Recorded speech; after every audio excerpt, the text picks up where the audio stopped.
Apologies for the echo. Good afternoon, everyone, and thank you for joining me. Gosh, it's been a long week. I'm sorry. I've had a lot of time obligations this week, so eh, it is what it is.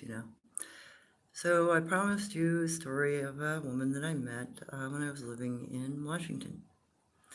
And I met her at one of the local pools. I'd seen her several times. And she had an unusual stature. She was shorter. And she had an unusual angle to her back. I thought she had a back injury because she had a shape to her back, like kind of like a Bigfoot, and an angle, 70%. And the other thing I noticed that was different about her is her hair growth, the posture of her legs, and her lower leg swing was not like ours. Her lower leg swing was more shuffle.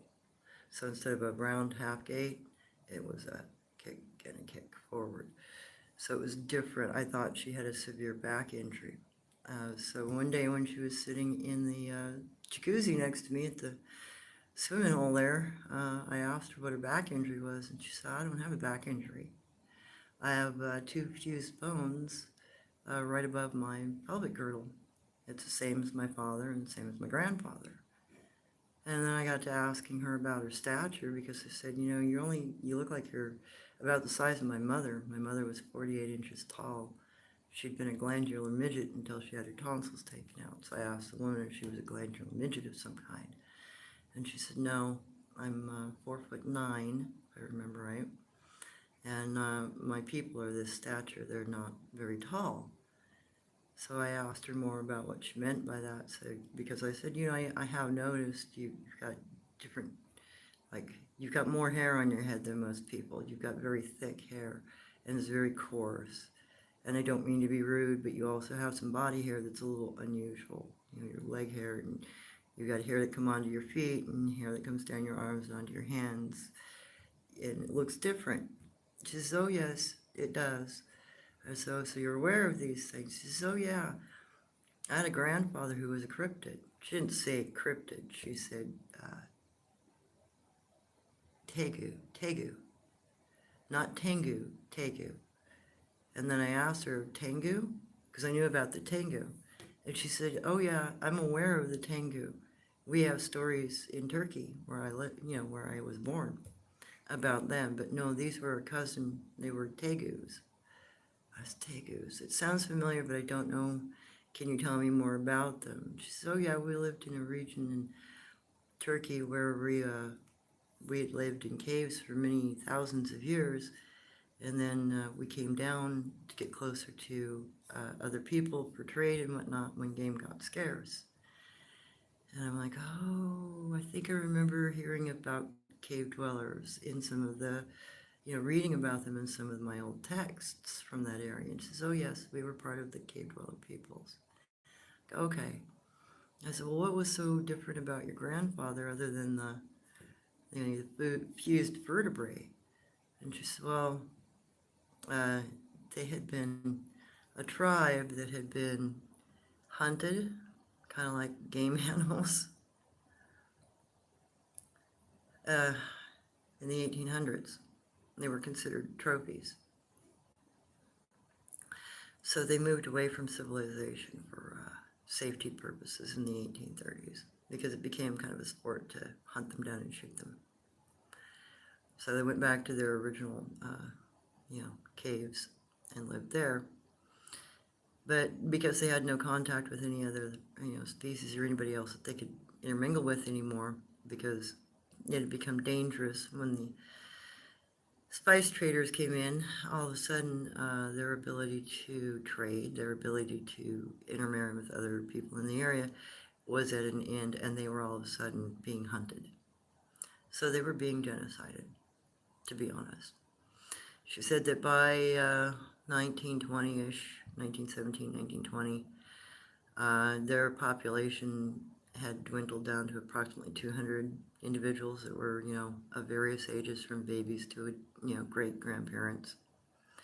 And they were concerned that they were going to die out as a species, as a people, and that their history and culture would be lost. So their little community got together and they decided that they would make the choice that the men that were of marriageable age, because they were in a location where they could buy brides, and the bride had no choice in the matter. It's at a monetary arrangement between males over the, life of a female. So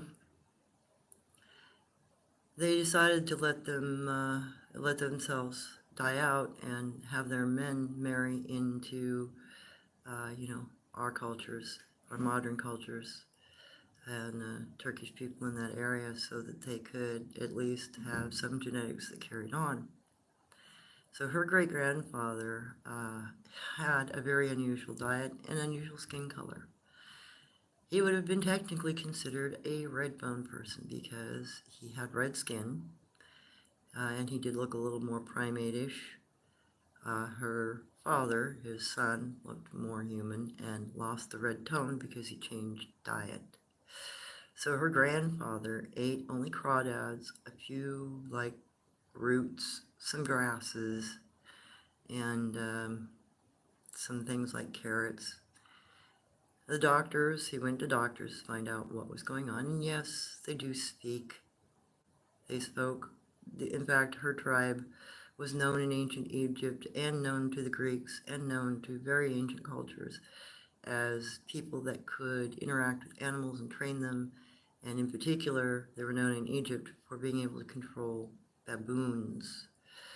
So Alexander the Great, when he found that out, used Tegus to train baboons to occupy your ship when you came into port, and he would confiscate all of your documents, give you copies back. Baboons would be put on your shipboard so you couldn't go back on, and they would keep the rest of that information, your personal information that you came in with, in their Alexandrian library. So keep in mind that everything in the Alexandrian library was stolen from mariners.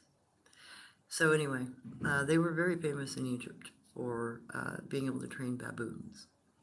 And her grandfather was actually quite good at training animals and still had what their little bit of trade their community could do was usually in goats or in other animals that they had raised and were pet-like. So she described that the doctors had explained that the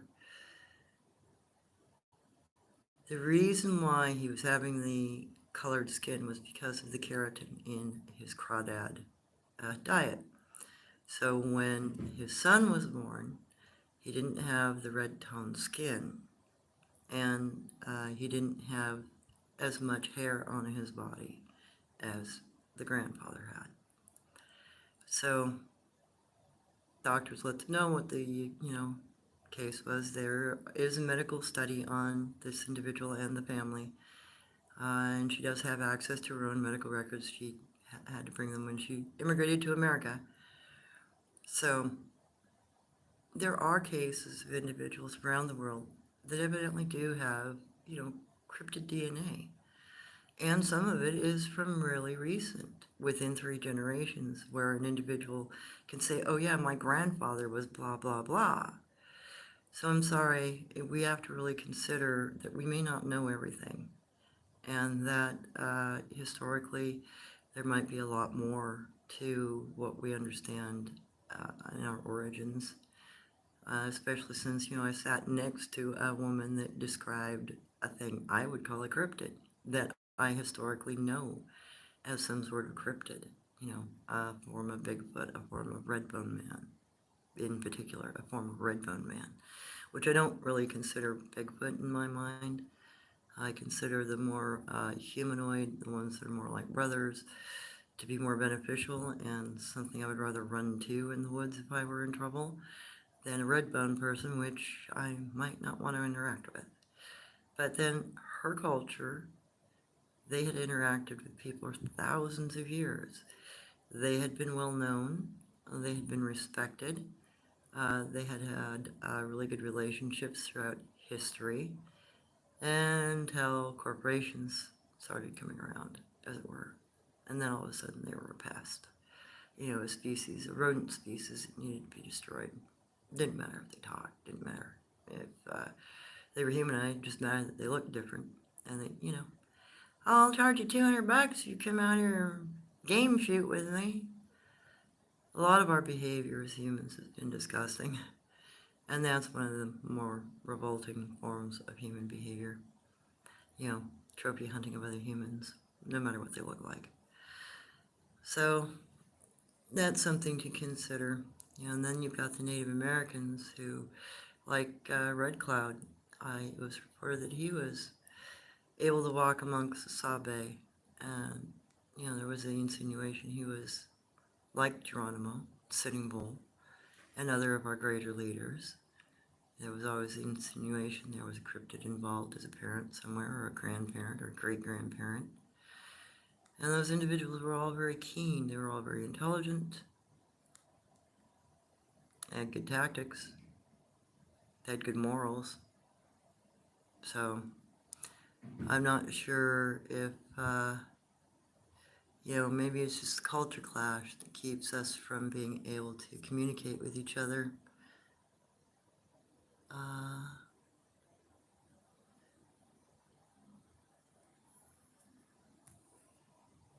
Let's see.